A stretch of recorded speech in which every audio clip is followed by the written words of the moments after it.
விவசாயி, mechanic, engineer, இப்படி அப்பாக்கள் யாரா இருந்தாலும் அவங்க கனவெல்லாம் அவங்க பசங்களுக்கு ஒரு best college. AAA college of engineering and technology, Sivakasi. Counselling code 4680. வணக்கம் திரு தராசசாம். கூட்டணி அரசுல இடம்பெறணும் அப்படின்னு தாவேகாவுக்கு அழைப்பு விடுத்திருக்காங்க, விசிகாவுக்கு அழைப்பு விடுத்திருக்காங்க தாவேகா. தொடர்ந்து முதல்வர் விஜயோட விருப்பமும் இதுவா தான் இருக்கு அப்படிங்கறத நம்மளால புரிஞ்சுக்க முடியுது. இதற்கு பின்னணியில என்ன இருக்கு, உங்களோட பார்வை என்ன? பின்னணி தாவேகா அரசு அவர்களை பொறுத்தவரையில் அவர்களுக்கு போதுமான எண்ணிக்கை இல்லாததால் அந்த எண்ணிக்கையை உறுதிப்படுத்திக் கொள்ள நினைக்கிறார்கள். தவறு என்று சொல்ல முடியாது. அமைச்சரவையில் சேர்வதா சேரவில்லையா என்பது ஒரு கட்சி எடுக்கிற தனிப்பட்ட முடிவு தான். இருப்பது அங்க 2 எம்எல்ஏக்கள். திரு வன்னியரசு அவர்கள் அவர் ரொம்ப சீனியர் பர்சன். அவர் அமைச்சராவதற்கான எல்லா தகுதிகளும் அந்த திறமையும் அவருக்கு இருக்கிறது. அது வாய்ப்பு வர வேண்டும். அப்படி என்றால் விசிக விரிவான விவாதம் நடத்தினால் நாளைக்கு அமைச்சரவை விஸ்தரிப்பு என்கிறது. தொடர்ந்து பேசலாம் தராசிசாம். தற்போது திருமாவளவன் செய்தியாளர்களை சந்திக்கிறார், பார்க்கலாம். சற்று முன்னர் இதே கேள்விக்கு நான் விடையளித்தேன். மீண்டும் கூறுகிறேன். 8ஆம் தேதி மாலை 6 மணிக்கு கூடிய எமது கட்சியின் உயர்நிலை குழு கூட்டத்தில் எடுத்த முடிவின் அடிப்படையில்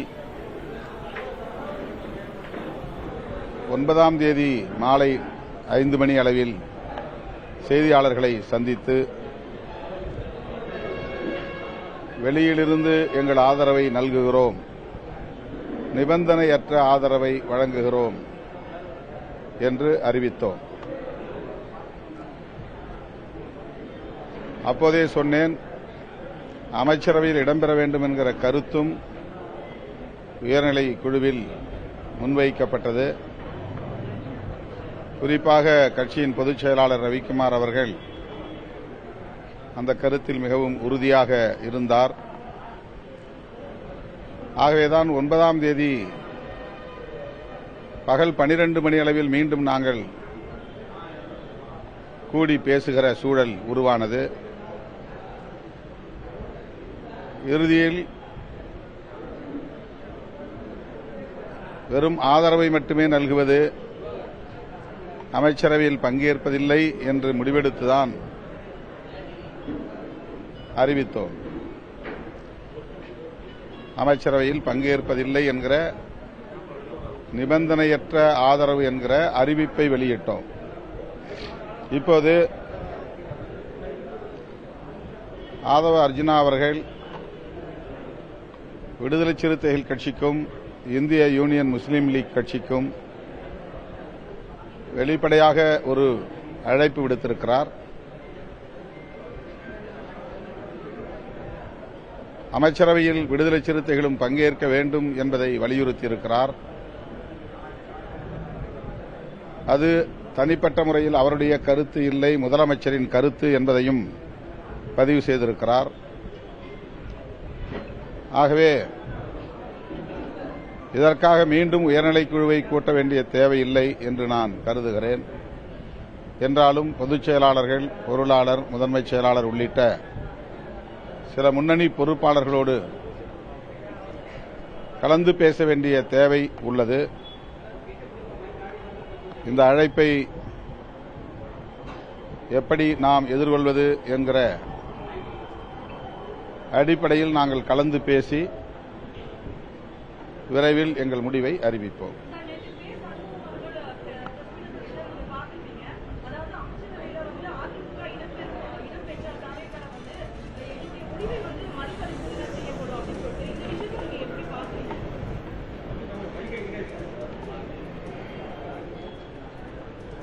ஏற்கனவே 2-3 நாட்களுக்கு முன்னரே நான் பத்திரிகையாளர்களிடத்திலே பேசுகிற போது இதே கேள்வி எழுப்பப்பட்ட நிலையில் அதிமுகவிலிருந்து ஒரு பிரிவை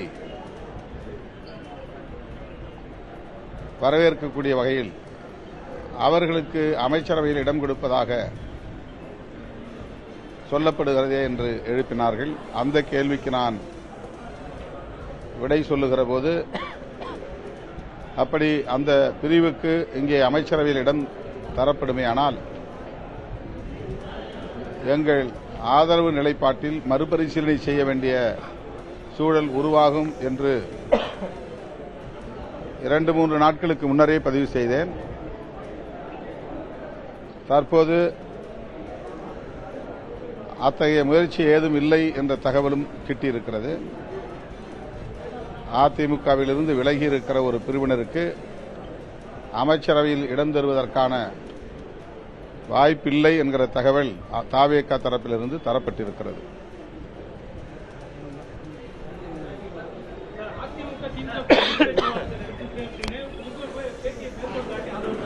எது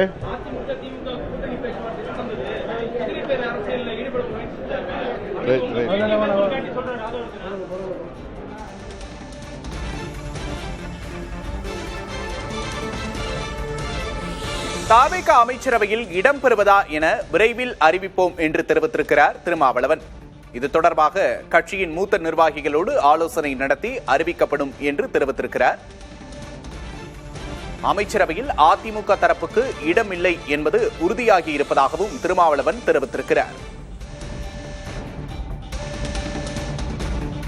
தொடர்ந்து நம்முடைய மூத்த பத்திரிகையாளர் தராஷிசாம் இணைப்பில் இருக்கிறார். அவரிடம் பேசலாம். தராஷிசாம், ஏற்கனவே திமுகவோட நாங்க கூட்டணியில இருக்கிறோம், தாவேகாவுக்கு வெளியிலிருந்து தான் ஆதரவு அப்படின்னு ஏற்கனவே ஒரு தடவை சொல்லிட்டாங்க. இப்போ மீண்டும் ஆலோசனை அப்படின்னு சொல்லியிருக்கிறாங்க. இதை எப்படி புரிஞ்சுக்கிறது? இதற்கிடையில என்ன நடந்தது? திமுக கூட்டணியில் தொடர்வதாக இருந்தால் தாவேகா அமைச்சரவையில் இடம்பெற முடியாது. தொடர்வதாகத்தான் திருமாவளவன் அவர்கள் கூறினார்கள். மீண்டும் ஆலோசனை என்று அவர் கூறியிருப்பது என்னவாக இருக்கும் என்றால், கட்சிக்குள் மீண்டும் விவாதிப்போம் என்பதாகத்தான் இருக்க முடியும். தாவேகா அமைச்சரவையில் சேர்வதாக அவர் கூறவில்லை. ஒரு விஷயம் திருமாவளவன் அவர்கள் பேச்சிலிருந்து தெரிகிறது, முக்கியமான தெளிவும் கூட. அதிமுகவின் ஒரு பிளவை தாவேகா அமைச்சரவையில் சேர்க்க மாட்டார்கள், அது நமக்கு நன்றாக தெரிகிறது. அப்படி இருக்கும்போது ஏற்கனவே அங்கு 25 எம்எல்ஏக்கள் ஆதரவு, அமைச்சரவையில் இடம் இல்லை என்றால் அந்த ஆதரவு நிலைப்பாடு மாறும் என்பது எனது கருத்து. குறைந்தபட்சம் அதிலிருந்து பல எம்எல்ஏக்கள் மீண்டும் எடப்பாடி பழனிசாமி பக்கம் தான் திரும்புவார்கள். அப்படி இருக்கிற 2 எம்எல்ஏக்களில் ஒரு எம்எல்ஏ அமைச்சராக வேண்டும். பன்னீர்செல்வம் அவர்கள் அதுக்கு பொருத்தமானவர் தான், அதுல எல்லாம் மாற்று கருத்து இல்லை. ஆனால் கண்டிப்பாக கட்சி நிலைப்பாடு என்பது அதுல முக்கியம். 2 எம்எல்ஏக்களை வைத்துக் கொண்டு அமைச்சரவையில் பங்கு பெற வேண்டாம் என்பதுதான் திருமாவளவன் அவர்களின் நிலைப்பாடு. ரவிக்குமார் அவர்களின் நிலைப்பாடும் அதுதான். எனவே இந்த விவாதங்கள் எல்லாம் கட்சியின் உயர்மட்ட குழுவில் பேசி மீண்டும் அமைச்சரவையில் இடம்பெற போவதில்லை என்பதற்கான வாய்ப்புகள் அதிகம். அமைச்சர் ஆதவ் அர்ஜுன் அவர்கள் விஜயின் விருப்பம் என்று அதை தெரிவித்திருக்கிறார், பகிரங்கமாகவும் தெரிவித்திருக்கிறார். ஐஏஎம்எல் இதில் அவர்களுக்கும் அதே விஜய் விருப்பம், ஐஏஎம்எல் சார்பாக ஒருவர் என்றும் தெரிவித்திருக்கிறார். அவர்களே இப்போது ஒரு முடிவு எடுக்க வேண்டிய கட்டாயத்தில் இருப்பார்கள். திமுக கூட்டணியில் நீடிப்பதாக இருந்தால் கண்டிப்பாக இந்த 2 தரப்பில் இருந்தும் அமைச்சரவையில் இடம்பெற மாட்டார்கள். நீடிக்க போவது இல்லை என்று முடிவெடுத்தால் அது அகில இந்திய ரீதியிலான முடிவாக இருக்கும் திருமாவளவன் அவர்களுக்கு. அகில இந்திய அளவில் அவர் பட்டியலினத்து மக்களின் ஒரு பெரிய பிரதிநிதியாக இருக்கிறார், அதையெல்லாம் மறுப்பதற்கு இல்லை. பெரிய அளவுக்கு இன்றைக்கு உத்தரப்பிரதேசம், பீகார் போன்ற பல மாநிலங்களில் தலைவர்களை சந்தித்து பேசக்கூடிய, டெலிபோனில் பேசக்கூடிய அளவுக்கு அவரது அகில இந்திய அரசியல் அந்தஸ்து உயர்ந்திருக்கிறது, பெரிய அரசியல் பிம்பம் ஏற்பட்டிருக்கிறது. பட்டியலின மக்களுக்கு ஒரு பெரிய பிரதிநிதியாக இருக்கிறார். அவர்கள் தாவேகா அமைச்சரவையில் பங்கேற்பார்களா என்பதில் கொஞ்சம் சந்தேகம் இருக்கிறது. திமுக கூட்டணியை விட்டு விலகுவார்களா என்பதிலும் சந்தேகம் இருக்கிறது. எனவே இப்போதைக்கு இது யூக செய்தியாகத்தான் தொடர்ந்து நீடிக்கும் என்று நான் நினைக்கிறேன். அப்படி யூக செய்தியாக நீடிக்கும் போது ஏற்படுகிற குழப்பம் சீனிவாசன் தரப்புக்கு. சீனிவாசன் தரப்பு இப்போது மதியத்திற்கு மேல் அவர்கள் ஏதாவது ஒரு முடிவு எடுப்பார்கள். தாவேகா அமைச்சரவையை பொறுத்தவரையிலே அவர்களுக்கு அமைச்சரவைக்கு எந்த ஆபத்தும் கிடையாது. அவர்களிடம் இப்போது 120 என்கிற மெஜாரிட்டி எண்ணிக்கை இருக்கிறது. 122 என்கிற மெஜாரிட்டி எண்ணிக்கையில் தான் எடப்பாடி பழனிசாமி அவர்கள் ஆட்சியை நடத்தி கொண்டிருந்தார். 120 எண்ணிக்கை மோசமானதெல்லாம் அல்ல. எந்த கட்சியும் தேர்தலுக்கு உடனடியாக தயாராக இல்லை. எல்லாம் போக 2029 ஒரே நாடு ஒரே தேர்தல், அது என்ன ஆக போகிறது என்று தெரியாது. தாவேகாவின் அபிஷியல் நிலைப்பாடு 2 விஷயத்துல ரொம்ப தெளிவா சொல்லியிருக்காங்க. வரவேற்க தெரிந்த விஷயமாகவும் நான் அதை பார்க்கிறேன். ஒன்று இருமொழி கொள்கை, 2வது ஒரே நாடு ஒரே தேர்தல் முறைக்கு எதிர்ப்பு. ஆனால் மத்திய அரசாங்கம் என்ன முடிவு எடுக்க போகிறது என்று நமக்கு தெரியாது. பார்லிமெண்டரி கமிட்டி அதன் பரிந்துரையை சமர்ப்பித்து விட்டது. 2029 ஒரே நாடு ஒரே தேர்தல், இந்தியா முழுவதுக்கும் லோக்சபா மற்றும் ஸ்டேட் அசம்பிளிக்கு தேர்தல் என்று வரும்போது இந்த குழப்பங்களுக்கெல்லாம் இடமே இருக்காது. அடுத்த 2.5 வருடத்துக்கு இந்த ஆட்சி தொடரும். அதற்கு பிறகு அவர்கள் ஒரு தேர்தலை சந்திக்க வேண்டியது வரும். சரி, இதற்கிடையில திமுக எம்பி கனிமொழி கூட்டணி குறித்து திமுக பரிசீலிக்க வேண்டிய இடத்துல இருக்கிறோம், திமுகவோட பலத்தை கூட்டணும் அப்படின்னு சொல்லியிருக்கிறாங்க. இதையும் நம்ம கருத்துல எடுத்துக்கணும் இல்லையா? கண்டிப்பா கூட்டணி இல்லாத வெற்றி என்பது 2014 ஜெயலலிதா சாதித்து காட்டியிருக்கிறார், 2016 சாதித்து காட்டியிருக்கிறார். கூட்டணியே இல்லாமல் 108 இடங்களை விஜயும் சாதித்து காட்டியிருக்கிறார். அது பெரிய வித்தியாசம். எந்த கூட்டணியும் இல்லாமல் அரசியலுக்கு புதிதாக 2 வருஷத்தில் 108 அசம்பிளி சீட்டு. அப்படி என்றால் இப்போது தாவேகாவுடன் கூட்டணி போவதற்கு இவர்கள் போக வேண்டும். அது திமுக கூட்டணியில் இடம் இல்லை என்றானாலோ அல்லது இவர்கள் தாவேகா அமைச்சரவையில் பங்கு பெற்றாலோ, திருமாவளவன் அவர்களும் அதே மாதிரி IUML பங்கு பெற்றாலும் அதே நிலைமைதான். இப்படி தாவேகா அமைச்சரவையில் பங்கு பெறுகிற எல்லோருமே புதிய கூட்டணிக்கு போக வேண்டிய நிர்பந்தம் ஏற்படும். அப்படி வரும்போது 2029 தேர்தல் கணக்குகள் எல்லாமே மாறும். ஆக மிகப்பெரிய ஒரு அரசியல் மாற்றம் என்பது மாற்றத்துக்கான விதை அடுத்த 2 அல்லது 1 தினத்தில் இன்றைக்கு மாலையோ அல்லது நாளைக்கோ கூட போடப்பட்டு விடும் என்றுதான் நான் நினைக்கிறேன். பெரிய அளவுக்கான மாற்றம் வரும். தனக்கு ஆதரவு கொடுக்கிறவங்க எல்லாரையும் அமைச்சரவையில சேர்த்துக்கணும் அப்படிங்கிற தாவேகாவோட ஆர்வத்தை புரிஞ்சுக்க முடியுது. விஜய் இதுல இன்ட்ரெஸ்டடா இருக்கிறார் அப்படிங்கறத புரிஞ்சுக்க முடியுது. இதற்கு பின்னணியில இருக்கக்கூடிய நகர்வுகள் என்ன, தாவேகாவுக்கு இதனால் ஏற்படும் லாபங்கள் என்ன? தாவேகாவை பொறுத்தவரையில் விக்கிரவாண்டி மாநாட்டிலேயே விஜய் அதை தெளிவுபடுத்தி விட்டார். தனி மெஜாரிட்டி வந்தாலும் கூட்டணி அமைச்சரவை எல்லோருக்கும் இடம் என்று தெளிவுபடுத்தி விட்டார். தனி மெஜாரிட்டி வரவில்லை. அப்படி என்றால் அமைச்சரவையில் இடம் கொடுக்க வேண்டும் என்றுதான் அவர் விரும்புவார். அது ஒரு வகையில் பார்த்தால் அது நியாயமும் கூட. அதுல திரு விஜய் அவர்களை நாம் குறை சொல்ல முடியாது, திரு ஆதவர்ஜன் அவர்களை குறை சொல்ல முடியாது. ஆனால் இங்கு இருக்கிற சிக்கல் அடுத்த தேர்தல்களிலே எது வெற்றிக்கு சாத்தியம் என்றுதான் எல்லா தலைவர்களும் அப்படித்தான் அந்த கணக்கு அப்படித்தான் போட முடியும்.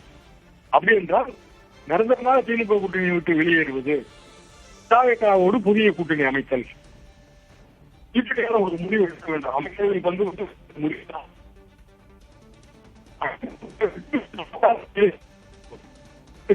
சிபிஎம் அது இல்லை என்று தெளிவுபடுத்தி விட்டார்கள்.